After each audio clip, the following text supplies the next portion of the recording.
Hello,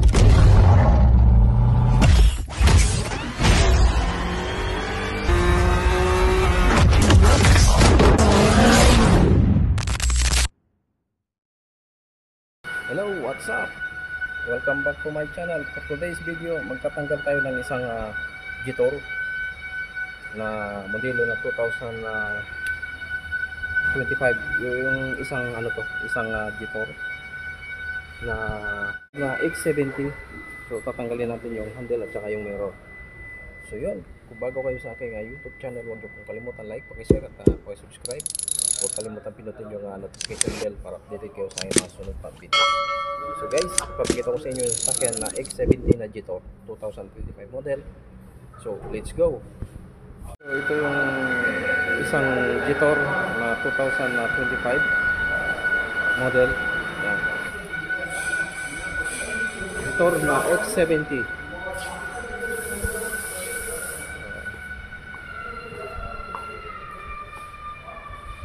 So yun, X70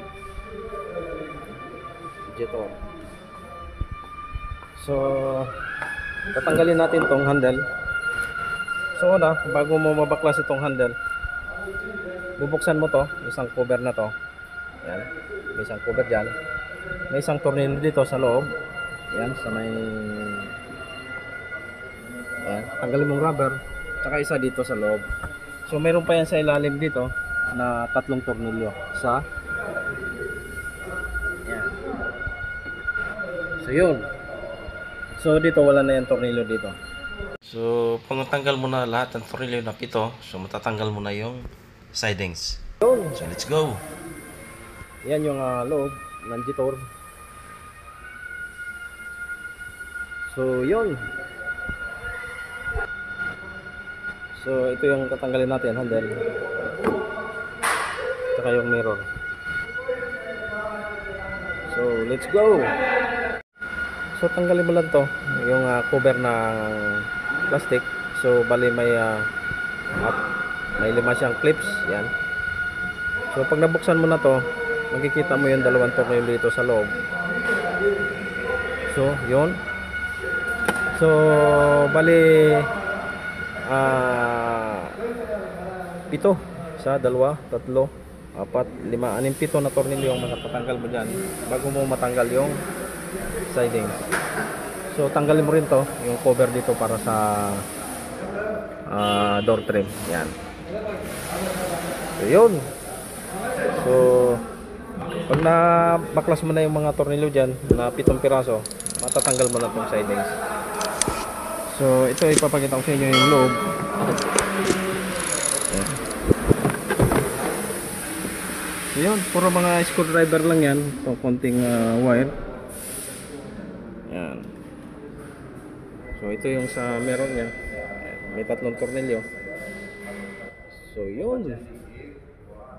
So ang pagtanggal ng handle, bubuksan mo lang din to, yung cover niya, plastic. Yan ang kabuuan. So ito na yung loob. Yan.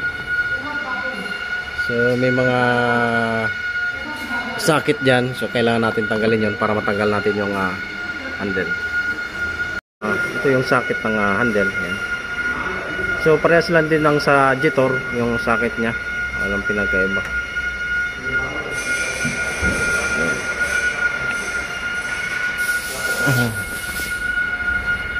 So dito na tayo sa labas para mahatak natin yung handle.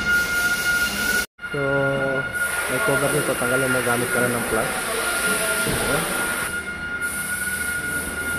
So ganda lang din yan.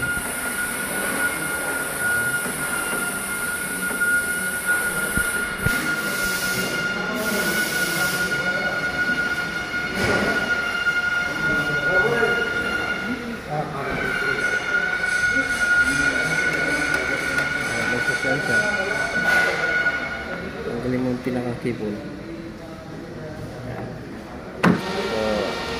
So yung handle. So yun, tanggalan natin yung handle ng Jitor X70. Yan. So ito yung susyan, tanggalin na natin. May nakakawit lang yan dyan sa loob na kable para doon sa susyan. So yun.